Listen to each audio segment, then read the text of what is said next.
This is Voices of CX podcast, bringing you the most current trends and insights from industry thought leaders and professionals.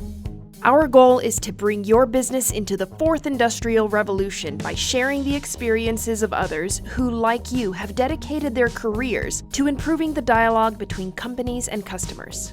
Voices of Customer Experience podcast is brought to you by Worthix, the first and only self-adaptive survey for measuring customer experience. Discover your worth at worthix.com.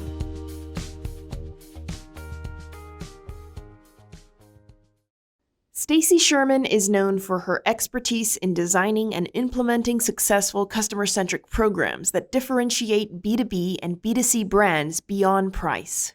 She's currently head of customer experience and employee engagement at Schindler Elevator Corporation, where she's contributing to year-by-year revenue growth and portfolio protection. Other than CX, Stacey has led digital marketing and website conversion optimization for reputable brands of all sizes and budgets, including Verizon Wireless, AT&T, Martha Stewart, ADP, Wilton, and more. Today I am joined by Stacey Sherman, who's been doing a great job not only in the market, but also on her personal blog, talking about customer experience, exploring all the different nuances. Thanks so much for coming, Stacey. I'm so glad to have you on. Thank you so much. I wanted to start off just introducing you to our listeners and having you talk a little bit about not only how you got started, but what really motivates you in customer experience, what keeps you practicing customer experience every day. My answer to that is actually starting off being a consumer and going through life and experiences. And as over time, I've started to pay attention more and more to what companies are doing well, where am I feeling frustrated, and what could companies do better. And so I'm taking my own consumer hat on, my education that was more formal around this, and then I fell into the role when I worked at Verizon years ago. And I would say that the three in combination have really ignited my passion around this field and really believing that customer experience is going to overtake product and price as a brand differentiator. And I already see it happening. Yeah, absolutely. I mean, we see it happening every single day, and that's something that we talk about all the time. But getting back to the earlier days in your career, I know you've worked at a lot of big companies, but at the time that you worked at these companies, was CX already defined as a practice, or was it something that kind of slowly took shape? Absolutely was an evolution. I would say customer service has been around a very long time, but the reality is customer service is just one piece of CX, of customer experience. And I think I notice people will say customer service interchangeably for customer experience. And I actually correct them because customer service is more around the get help stage of the journey. It's much bigger than that. So the answer is customer service has been around a long time, but the whole concept about VOC, voice of customer, and CX, customer experience, are very new. And that's what I think the world is understanding and adopting more. There are a lot of competencies that have always been kind of separate, and people confuse all the time. There's customer service, there's customer success, there are customer support. It's kind of endless, right? Do you think that all of these ways that the company touches the customer somehow, you think they should fall under customer experience, or do you think they should be independent? Good question. I believe that they can be independent in the way that if you think about a customer journey and how a customer learns, buys, gets set up, uses the product, bill and pay, get help, all those stages are different departments of a company. So I wouldn't say they all should report under a CX organization, but in fact, everything needs to be linked and they need to be very closely tied together, from marketing, from finance to how people pay and get help and portals and all that. The right culture is where they're not siloed and they're working together because it is a customer journey that matters. Do you think that user experience when it comes especially to sites and, apps, of course. How much of that ends up affecting the experience as a whole and maybe being a determiner of that metric? Yeah, I cannot stress this enough that usability, user experience in pre-launch phases is a must. And it's an iterative process. So it has to be done pre-launch, pilot phases, post-launch, when you scale it. And I want to emphasize that not only is it good to do it with employee feedback, but real customers. And I've been in places where managers will want customer feedback, but they'll use employees instead of customers. And nothing frustrates me more because they're both important, but you can't use employees to speak for customers. You have to go to the customer. No, of course. I mean, first of all, you've got a lot of bias in there. Yes. People that understand how the company works on the inside, but by being empathetic with the company, you're less empathetic with the customer, maybe? Yeah. I mean, it's just bias happens naturally. But I will tell you that in terms of user testing and usability with your target personas, that is just the best way to really have a viable experience. And you'd be surprised with so much A/B testing that I've done. Just when I think a certain experience will lead to a higher sales and conversion, the opposite happens just because a call to action button said, one thing instead of another thing. Yeah, usability tests are fascinating to me because sometimes you'll get something that's entirely unexpected that from your perspective, you not being in the customer's shoes, even if you try, there are still little bits and pieces that you really don't understand. The other day internally, we had a usability test, and the one thing that customers kept bringing up was an aspect that no one in the company had considered. And that's pretty amazing because everyone in the company was sharing the same objectives and the same goals and were therefore maybe had their focus in the wrong place. Mm-hmm. And the customers don't share that focus. They've got their own point of view. They've got their own agenda. They've got their own problems they're trying to solve. So looking at things from their point of view and having that participation, I think is crucial. Yeah, I agree. And I will tell you that I worked for an organization in the past where user testing and customer experience lived within new product development, which to me is brilliant because rather than invest and produce products and throw them out the door and hope somebody wants them, it was infusing the customer perspective early on. What a difference that makes.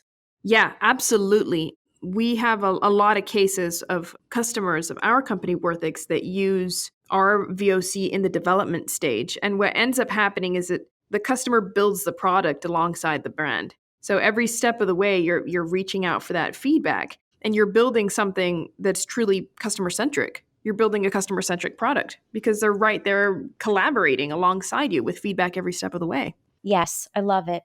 How do you see this happening in maybe a company like the company that you work in now, which is Schindler? Do you think that it's possible to have that same collaboration, that same customer-centric mindset in the development process? Yeah, absolutely. I mean, obviously it's elevators and escalators. Right. I mean, revolutionizing the escalator is a bit trickier. It is, but honestly, there's so much with IoT technology happening and new features and modernization that it absolutely applies. And it's important that we understand those property owners and all those buyers and customers what they want, what they need, and build to it. And Schindler's doing so much, especially as the technology is exponentially increasing. The company's really, really doing a good job around this. In this case, this is a unique case because you work customer experience inside an organization that sells to other companies.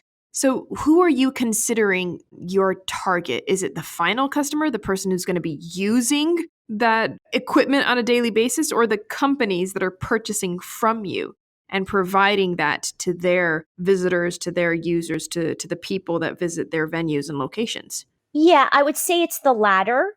However, we're always also considering the rider experience. And at the end of the day, it's about their safety. And yeah, I mean, there's so much behind it, but all the above. What if we told you there was a way to get all the information you need from your customers in less than 10 questions? Welcome to the Industry 4.0 survey. Simple, short, adaptive, and meaningful, and guaranteed to leave fewer customers rolling their eyes at the outdated, clunky surveys of yesteryear. Learn more at worthix.com/AI. Now, let me ask you something tricky. If we get a company here that doesn't do either customer experience or employee experience, they're like ground zero. Where should they start? With the employee experience or with the customer experience? That is tricky. I mean, is it like a chicken and the egg situation? It is, because as you know, happy employee, happy customer. But right.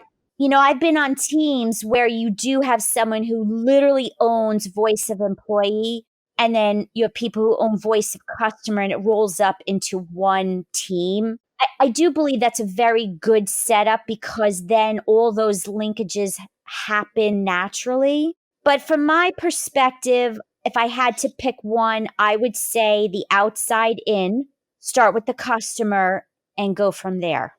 Also, if the company is getting started from the inception, you can just sort of create that mindset with your employees, right? And like build it from the ground up, where from day one, you focus on the customer. And by doing that, hopefully that mentality will kind of work internally as well. I don't know. Well, the trick is, or not the trick, but the important thing is helping employees understand how they matter in the process. And if you really get their engagement and understanding the why does customer experience matter, then they're more likely to deliver on that excellence and those expectations. So yeah, it just becomes communication. That is just the most important thing to really drive it home. Now, in your experience, there's a topic that I've been discussing a lot this season, which is customer loyalty. So all of the stuff that we talked about until now really helps the customer become a customer in the first place. Once they're sold, there's a second step, which is to keep them coming back, to keep them loyal. When you have a subscription model, etc., you're hoping that they don't churn. But when you don't, and you've got one-time purchases, how do you keep customers coming back for more? How do you keep them with your brand and not with the millions of other competitors out there? Or even more importantly, how do you keep your company safe from disruption, right? So all of these things kind of involved customer loyalty, which is my favorite topic of the moment. I know that you've written about this. I know that you feel passionate about this. So dive in with me really quick. What do you think is the very best way to ensure customer loyalty? There's a lot of answers, but the first one that comes up for me is keep your promise. Trust, you can't gain it back very easily. So I continue to write and speak about the importance of trust, transparency, humanizing the experience. Communication really helps with that. But it doesn't matter if you're an online company or offline. If you say you're going to do something, do it, because customers remember that. And I think that is what the top brands, why they're the top brands, because they keep their promise and customers know it. I've also read you talking about reducing effort and how that helps loyalty as well.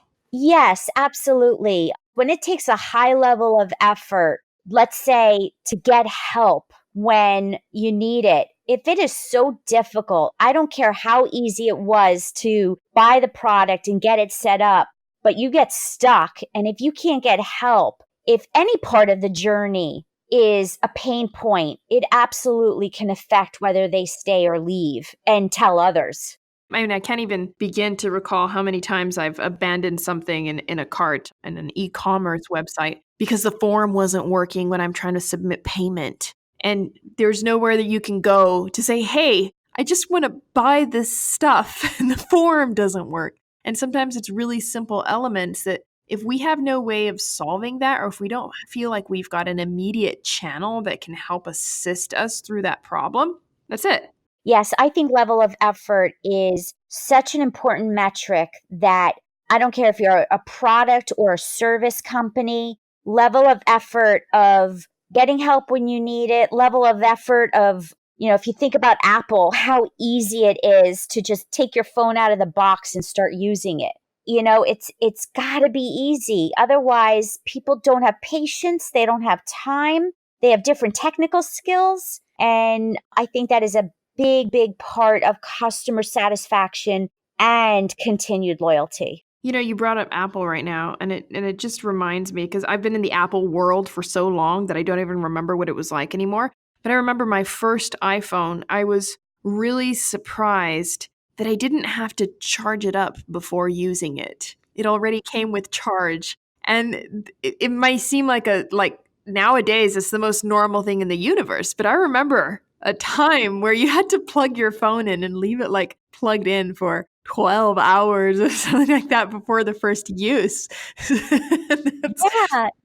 And how about when you open the Apple box, there's no directions in there. Yeah. Think about that. Everything else we've always bought came with a booklet. Yeah. So, how do other companies replicate to make it so easy, no matter where they are in that customer journey? Those are the companies that win.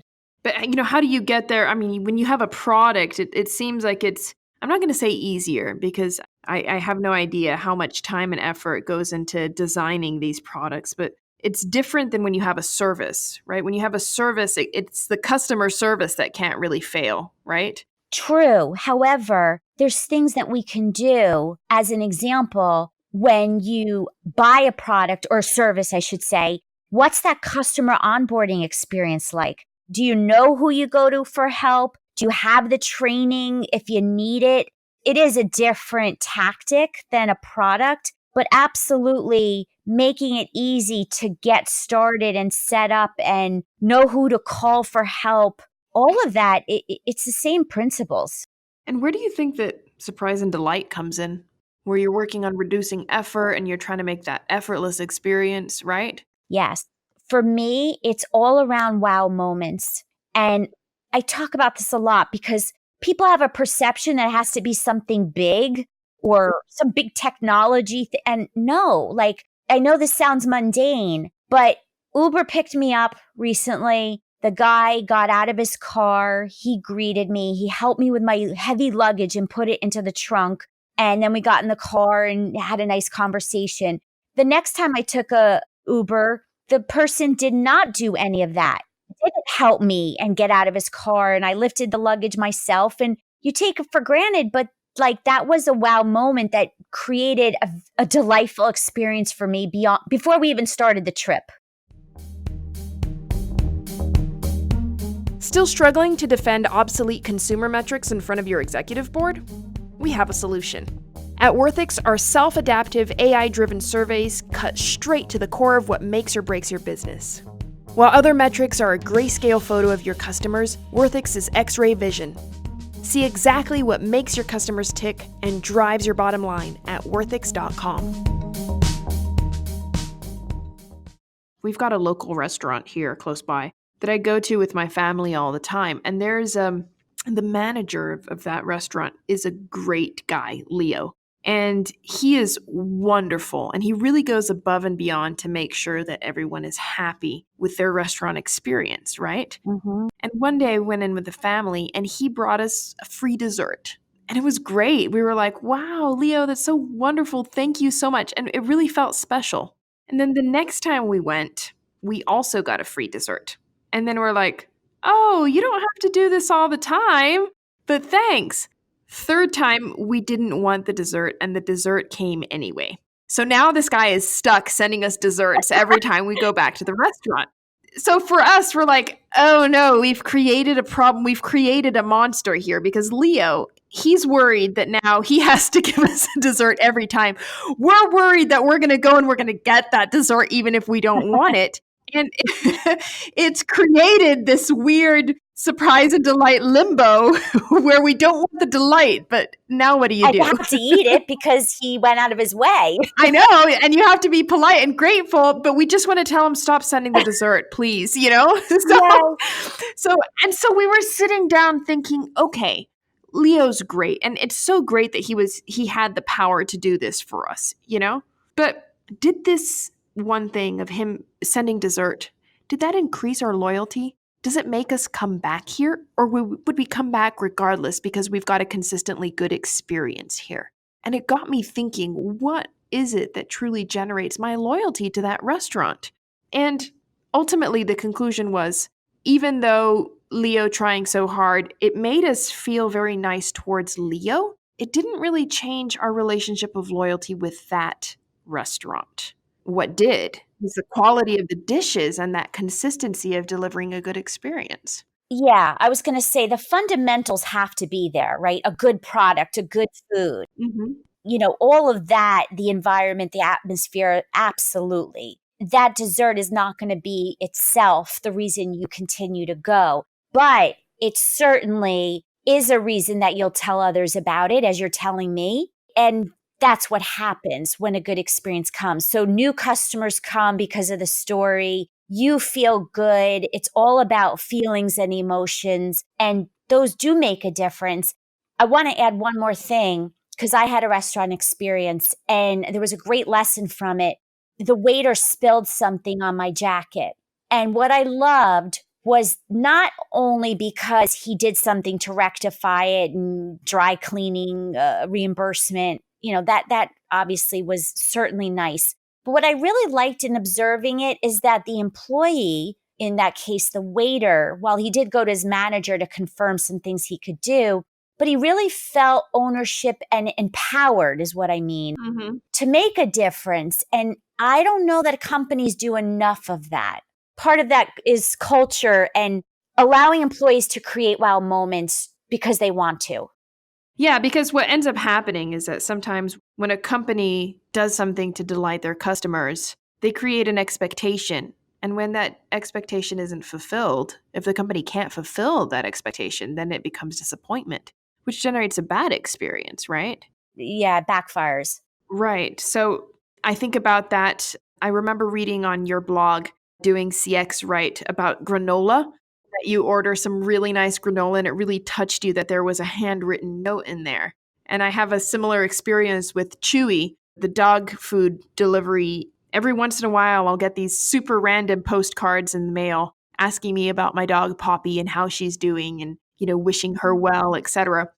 It's a process, but it's a random process. So somehow it's built into their internal processes, but it doesn't happen all the time. And when it does happen, it is delightful.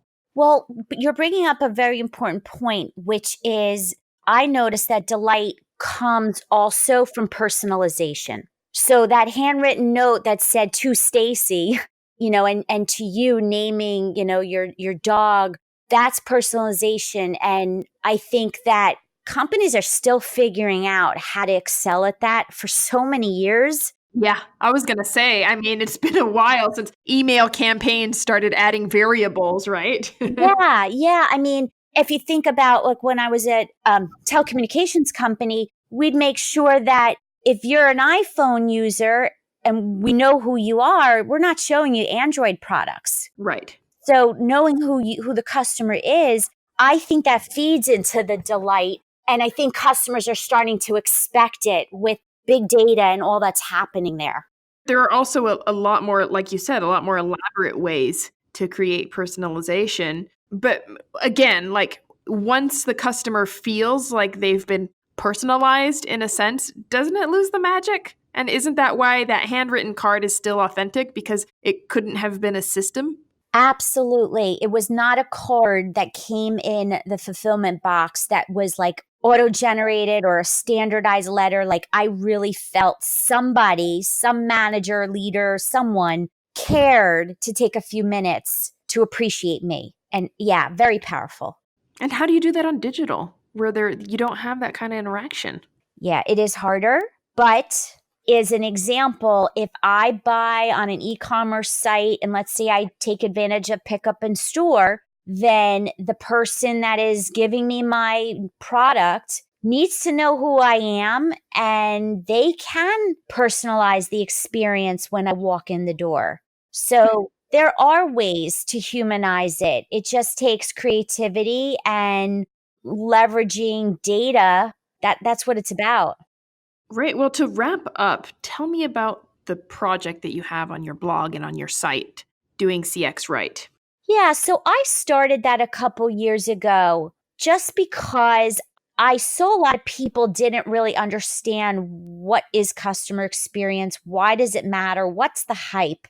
And so I wanted to build a community as this was starting to boom and really take shape and matter in companies. So I did it at first to really connect with like-minded people. And then it really opened up so many doors, like meeting you and authors and other people. And there's a community that's really interested in sharing and collaborating and getting smarter together. So that was really my reason for starting it and continuing it. And I believe that as I'm learning what people are thinking about and want to know about, including myself in my own role, it's given me so much insight into a lot of answers and sharing, which is gratifying.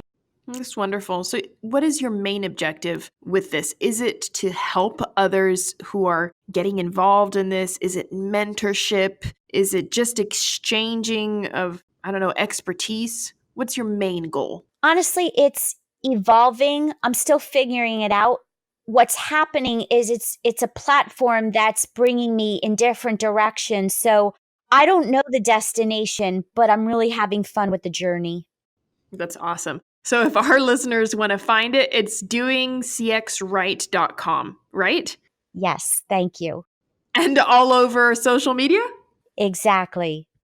Great. So if you want to find Stacy on Twitter, LinkedIn, it's just your name. Are you a big LinkedIn user, or Twitter is the place to find you? No, it's both. It really is both because LinkedIn definitely has a very business audience, but Twitter, I just try to share a little bit more creativity on Twitter and more free floating, but both, obviously. Awesome. Great. Well, thank you so much for coming on today, Stacy. We really appreciate it. Thank you very much.